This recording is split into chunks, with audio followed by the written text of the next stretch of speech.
Assalamualaikum warahmatullahi wabarakatuh. Halo semuanya, selamat datang kembali di channel YouTube saya. Nah, pada kesempatan kali ini saya akan membahas mengenai alamat IP address dan subnetting.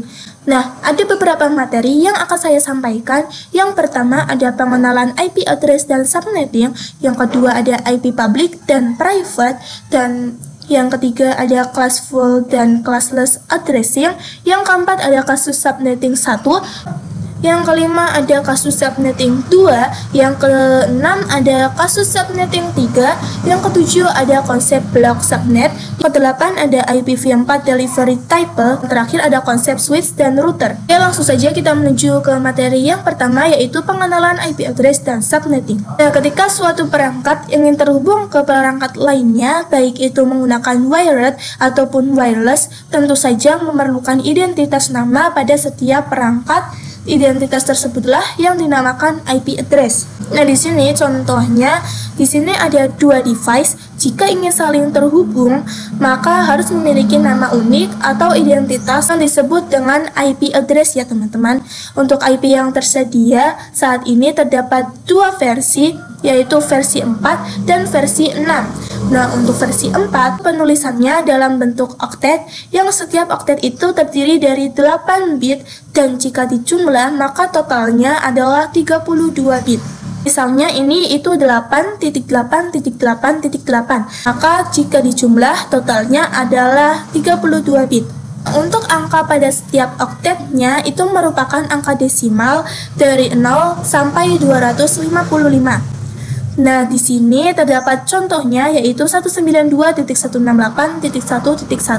Ini merupakan contoh angka desimal dari 0 sampai 255. Pada internet protokol ini, kita akan sering mendengar berbagai macam istilah seperti prefix, subnet mask, IP network, IP broadcast, IP range, dan lain-lain. Untuk penulisan IP address versi 4 yang benar itu perlu prefix ya teman-teman. Prefix adalah slash. Di sini IP, lalu ini adalah prefixnya ya teman-teman. Slash 24 ini adalah prefix. Ini bisa slash 24, slash 25, dan lain-lain. Untuk prefix ini berhubungan dengan proses subnetting. Jika untuk mikrotik kita menggunakan istilah prefix, sedangkan ketika kita belajar dengan Cisco penyebutannya bukan prefix ya teman-teman, tetapi subnet mask. Tujuannya sama, tetapi istilahnya sedikit berbeda. Jadi prefix atau subnet mask itu menunjukkan jumlah IP yang bisa digunakan. Di sini terdapat contoh, untuk slash 24 itu IP yang dapat digunakan adalah 256 IP ya teman-teman. Jadi nantinya jika slashnya bukan slash 24, maka nanti kita bisa hitung berapa IP yang dapat kita gunakan. Untuk mencari berapa prefix yang sesuai itu kita akan menggunakan proses subnetting, yaitu metode yang digunakan untuk menentukan prefix berapa yang paling sesuai untuk digunakan. Misal dalam satu jaringan terdapat 6 PC, di sini kita tidak tahu IP berapa yang dapat digunakan dalam satu jaringan ini yang memiliki 6 PC. Misalnya kita akan menggunakan slash 24, itu terlalu banyak ya teman-teman, karena slash 24 sendiri itu IP yang tersedia adalah 256 IP, sedangkan kita hanya perlu 6 IP saja. Jadi untuk slash atau prefix yang sesuai untuk 6 PC ini adalah slash 29, karena slash 29 itu menyediakan 8 IP address saja ya teman-teman. Jadi nanti hanya sisa 2. Langsung saja kita menuju materi yang kedua, yaitu IP public dan IP private. Yang katanya IP public merupakan IP yang digunakan di internet dan bisa diakses dari mana saja. Misal kalian mengakses facebook.com, youtube.com, dan lain sebagainya, maka secara tidak sadar kalian sedang mengakses IP public masing-masing yang dimiliki oleh mereka. Asalkan device kalian itu terkoneksi ke internet ya teman-teman. Untuk IP itu sendiri kita akan memfokuskan pada IPv4. Untuk IPv4 dibagi menjadi 2, yaitu IP private dan IP public. Untuk IPv4 itu sendiri memiliki 4 oktet, yang setiap oktetnya terdiri dari angka semisal 0 sampai 255. Nah, kita akan belajar mengenai IP private dan IP public karena di sini berkaitan dengan proses subnetting ya teman-teman. Nah, untuk ciri utama IP private sendiri adalah bahwa IP tersebut hanya bisa diakses dari dalam jaringan lokal. jadi tidak dapat diakses langsung dari internet. Contoh jaringan lokal adalah web sekolah, web kantor yang terdiri dari beberapa device. Nah, untuk web yang ada di sekolah, kantor, itu dipastikan menggunakan IP private ya teman-teman. Untuk alamat IP private dibagi menjadi 3 kelas, di mana setiap kelasnya didefinisikan range-nya berapa sampai berapa. Jadi ada 3 kelas, yaitu kelas A, B, dan C. IP private ini tidak dapat secara langsung diakses oleh internet. Nah, ini adalah bagian penting dari konsep yang dikenal sebagai Network Address Translation atau yang sering disebut dengan NAT ya teman-teman, yang memungkinkan beberapa perangkat dalam jaringan lokal menggunakan satu alamat IP publik tunggal untuk berkomunikasi dengan internet. Jadi nantinya ketika ada perangkat dalam jaringan lokal itu mengakses internet, itu harus menggunakan konsep NAT ya teman-teman. Contohnya terdapat perangkat dalam satu jaringan lokal. Nah, ketika ingin mengakses internet nantinya akan terhubung ke switch terlebih dahulu. Nah, lalu nanti akan terhubung ke router, lalu akan dihubungkan ke ISP. Nah, untuk konfigurasi NAT sendiri itu terdapat pada router ya teman-teman. Oke teman-teman, langsung saja kita menuju materi yang ketiga, yaitu kelas full dan classless subnetting. Saat ini IP address yang dapat digunakan itu ada 2 versi, yaitu IPv4 dan IPv6. Untuk IPv4 itu dibagi menjadi 2 jenis, yaitu IP address private dan IP address public.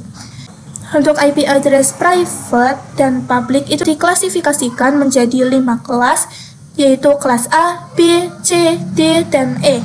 Tetapi untuk kelas D dan E itu tidak digunakan karena itu digunakan untuk uji coba saja ya teman-teman. Jadi yang digunakan adalah kelas A, B, dan C. Jadi pada kelas ini sudah ditentukan. Untuk kelas A range-nya berapa sampai berapa.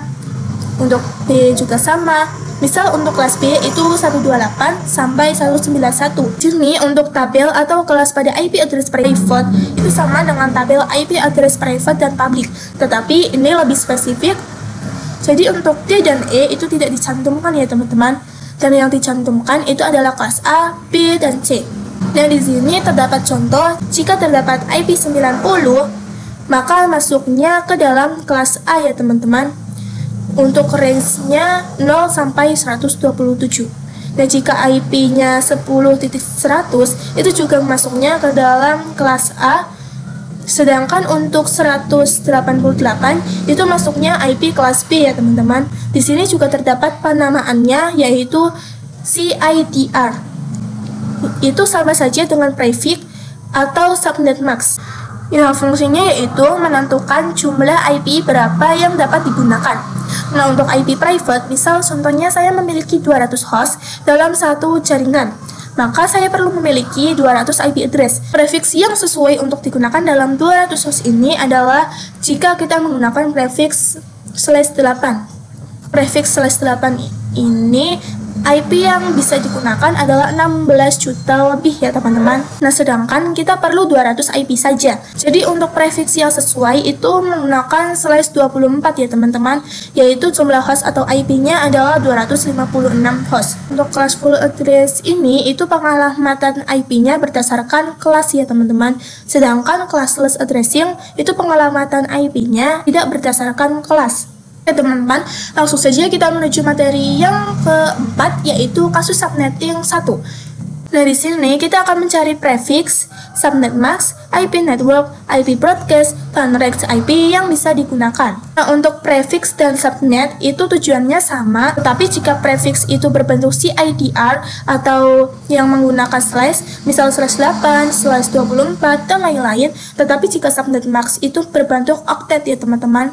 Untuk pengertian dari IP network itu adalah tanda atau alamat pada suatu jaringan LAN. Lalu untuk IP broadcast itu adalah alamat IP yang digunakan untuk melakukan pengiriman informasi ke semua host yang ada pada jaringan LAN tersebut. Untuk range itu adalah range IP yang bisa digunakan. Berapa sampai berapa IP yang dapat digunakan? Oke teman-teman, ini adalah contoh kasus yang akan kita kerjakan. Di sini kita akan mencari prefixnya berapa, subnet max-nya berapa, IP network-nya berapa, IP broadcast-nya berapa, dan range IP-nya berapa. Nah, di sini saya akan menggunakan IP kelas B ya teman-teman, yaitu 172.16 dan lain-lain. Di sini saya memiliki 12 PC. Pertama, kita akan cari prefiksnya berapa. Nah, untuk mencari prefiks atau jumlah IP yang dapat kita gunakan, kita dapat menggunakan perpangkatan 2 ya teman-teman.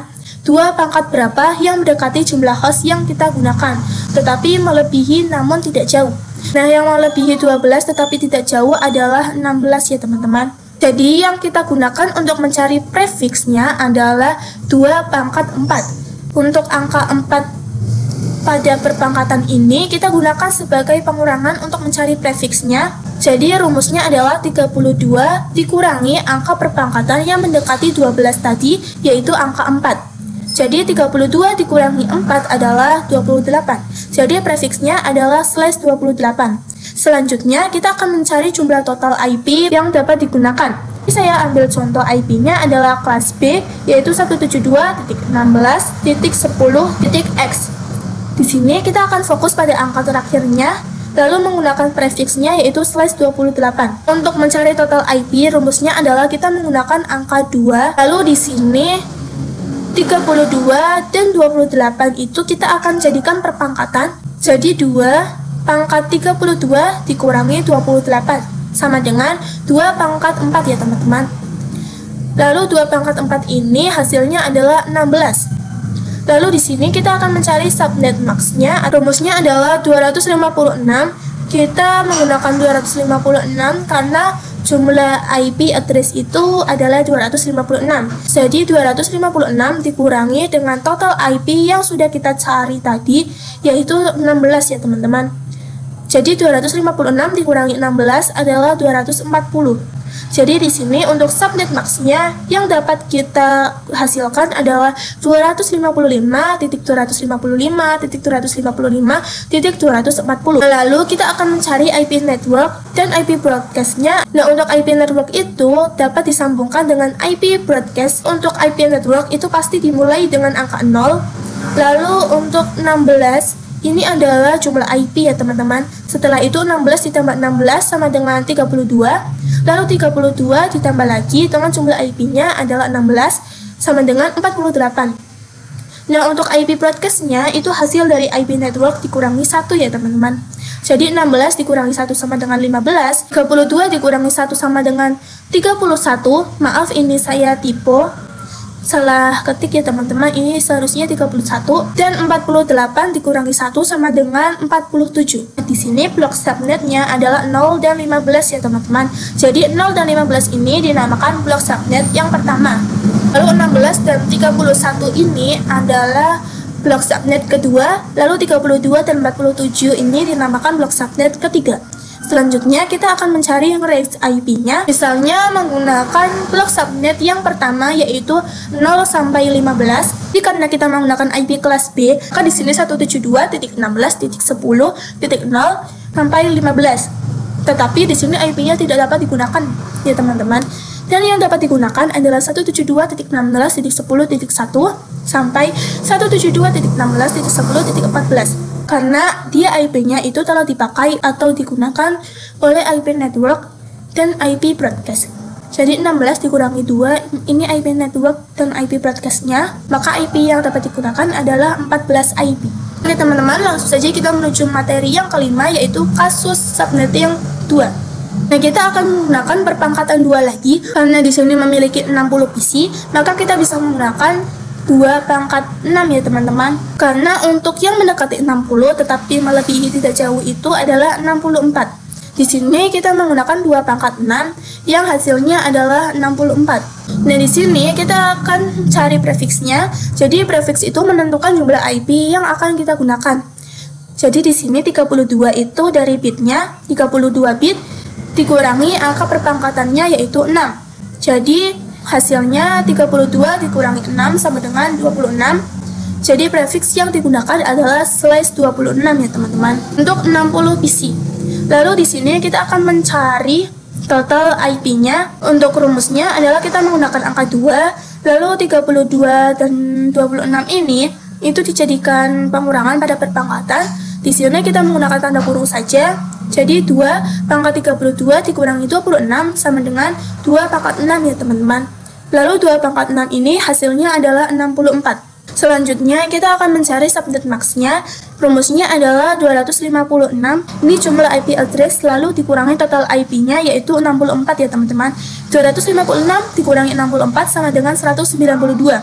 Maka subnet max yang dihasilkan adalah 255.255.255.192 ya teman-teman. Lalu di sini kita akan mencari IP network dan IP broadcast-nya.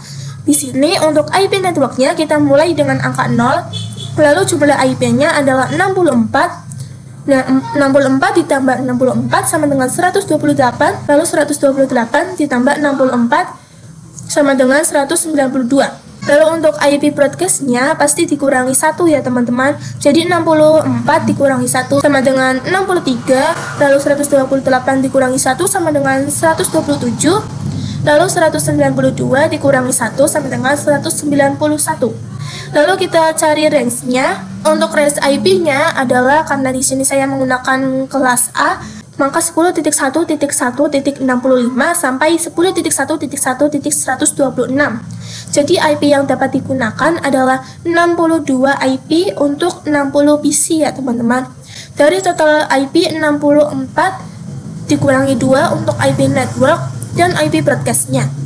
Oke teman-teman, langsung saja kita menuju materi yang ke-6 yaitu kasus subnet yang 3. Di sini terdapat 100 PC.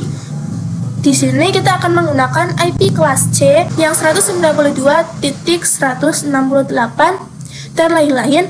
Kita akan menggunakan perpangkatan 2 ya teman-teman. Kita menggunakan 2 pangkat 7 sama dengan 128. Lalu kita akan mencari prefixnya. Maksudnya adalah 32 bit dikurangi dengan angka pangkatnya yaitu 7.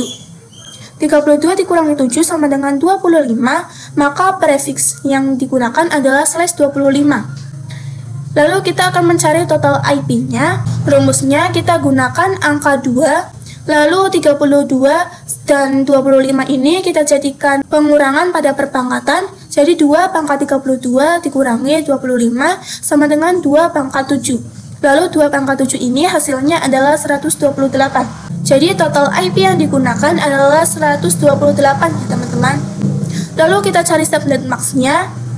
Rumusnya adalah total IP address yaitu 256 dikurangi total IP-nya yaitu 128. 256 dikurangi 128 sama dengan 128. Di sini kita menggunakan /25. Nah, /25 ini masuk ke dalam kelas C ya teman-teman.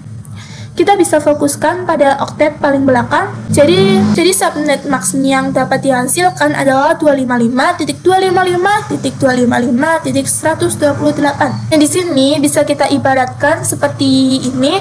Untuk mencari subnet max pada kelas C-nya, jika menggunakan /25 yang masuk ke dalam kelas C, maka kita akan fokuskan pada angka paling belakangnya. Selanjutnya kita cari IP network dan IP broadcast-nya. Untuk IP network-nya kita mulai dari angka 0. Di sini kita tambahkan dengan jumlah IP-nya jadi 128. Lalu 128 ditambah 128 sama dengan 256. Nah, di sini sudah mentok ya teman-teman karena jumlah IP-nya adalah 256. Lalu untuk IP broadcast-nya itu kita kurangi saja dari IP network dikurangi 1. Jadi IP networknya 128 dikurangi 1 sama dengan 127, lalu 256 dikurangi 1 sama dengan 255. Selanjutnya kita cari range IP-nya. Jadi dari 192.168.1.1 sampai 192.168.1.126. Ini adalah range IP yang dapat digunakan untuk IP network dan IP broadcast-nya. Jadi 128 dikurangi IP network dan IP broadcast. Maka IP yang dapat digunakan adalah 126 IP untuk 100 PC ya teman-teman. Oke teman-teman, langsung saja kita menuju materi yang ke-7 yaitu konsep blok subnet. Blok subnet ini diibaratkan seperti ruangan ya teman-teman. Jadi di sini terdapat blok subnet 1, blok subnet 2, dan blok subnet 3. Di sini terdapat contoh IP-nya 10.10.10.0. Ini masuk ke blok subnet yang pertama ya teman-teman. Jadi diibaratkan seperti ruangan.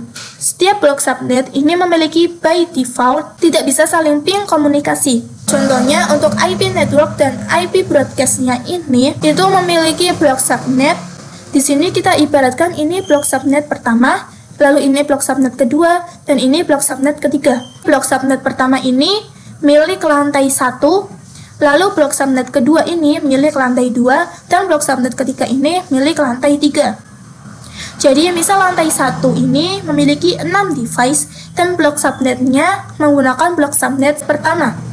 Maka semua device yang ada pada lantai 1 itu dapat berkomunikasi karena memiliki blok subnet yang sama. Sedangkan jika pada lantai 2 ingin berkomunikasi dengan lantai 1, itu tidak akan bisa ya teman-teman, karena blok subnet yang digunakan berbeda. Untuk lantai 1 menggunakan blok subnet pertama, dan untuk lantai 2 menggunakan blok subnet kedua. Sebenarnya dapat diakali dengan routing dan sebagainya, tetapi kita akan bahas nanti. Lalu di sini ada contoh yang kedua. Di sini kita memiliki 2 PC yang memiliki blok subnet yang sama. Jadi mereka dapat saling berkomunikasi ya teman-teman. Untuk PC 1 dan PC 2 ini menggunakan blok subnet yang pertama. Ini bisa dilihat pada IP belakangnya. PC 1 memiliki IP 2 dan PC 2 memiliki IP 15. Sedangkan untuk PC 3 ini menggunakan blok subnet yang kedua ya teman-teman. Di sini IP-nya adalah 10.10.10.61. Jadi antara PC 2 dan PC 3 itu tidak dapat saling berkomunikasi karena blok subnetnya itu berbeda. Oke teman-teman, langsung saja kita menuju materi yang ke-8, yaitu IPv4 Delivery Type. Nah, delivery type itu mekanisme pengiriman data ya teman-teman. Delivery type ini dibagi menjadi 3, ada unicast, multicast, dan broadcast. Nah, unicast ini adalah one-to-one communication. Jadi pengiriman data yang penerimanya itu tepat di satu host saja ya teman-teman. Contohnya adalah penggunaan atau komunikasi cara kerja dari IP address kelas A, B, dan C. Jadi ketika satu host itu mengirimkan satu data, maka yang menerima itu hanya satu ya teman-teman. Dan selanjutnya ada multicast. Multicast ini adalah one-to-many communication. Jadi pengiriman data dari satu host ke beberapa penerima dalam satu grup. Contohnya adalah cara kerja dari IP address kelas D ya teman-teman. Walaupun untuk kelas D itu tidak digunakan, tapi ini masuk ke cara kerja multicast. Nah, di sini satu host itu mengirimkan data, penerimanya itu tidak hanya satu ya teman-teman, tetapi beberapa. Lalu di sini ada broadcast, yaitu one-to-all communication. Itu pengiriman data ke semua jaringan atau broadcast domain yang sama. Di sini satu host itu mengirimkan data ke dalam device yang memiliki satu jaringan yang sama, yaitu broadcast domain yang sama. Oke teman-teman, langsung saja kita menuju materi yang terakhir, yaitu konsep switch dan router. Nah, switch ini adalah mengkoneksikan perangkat yang satu network ya teman-teman. Jadi menghubungkan perangkat yang memiliki satu jenis network. Sedangkan router ini adalah mengkoneksikan perangkat yang berbeda network. Nah, misal di sini terdapat 2 device atau 2 perangkat yang memiliki satu network ya teman-teman. Maka dapat langsung terhubung baik itu menggunakan wireless maupun wired. Di sini untuk sebelah kiri itu terdapat jaringan yang memiliki network yang sama. Dan di sini untuk sebelah kiri itu terdapat jaringan yang memiliki network yang sama, yaitu satu blok subnet ya teman-teman. Misal kita menggunakan blok subnet pertama, di sini misal menggunakan 10.1, 10.2, 10.3, dan 10.4. Itu berarti menggunakan blok subnet yang sama, yaitu blok subnet pertama. Nah, ini dapat saling terhubung jika menggunakan switch ya teman-teman. Dan di sini untuk gambar sebelah kiri itu menggunakan blok subnet pertama, sedangkan untuk sebelah kanan itu menggunakan blok subnet kedua. Jadi berbeda network ya teman-teman. Maka agar dapat saling berkomunikasi, kita akan berikan router. Nantinya dapat berkomunikasi melalui router ini ya teman-teman, karena konsep dari router itu mengkoneksikan perangkat atau device yang berbeda. Oke teman-teman, sekian video dari saya, kurang lebihnya mohon maaf. Terima kasih yang sudah menonton. Wassalamualaikum warahmatullahi wabarakatuh.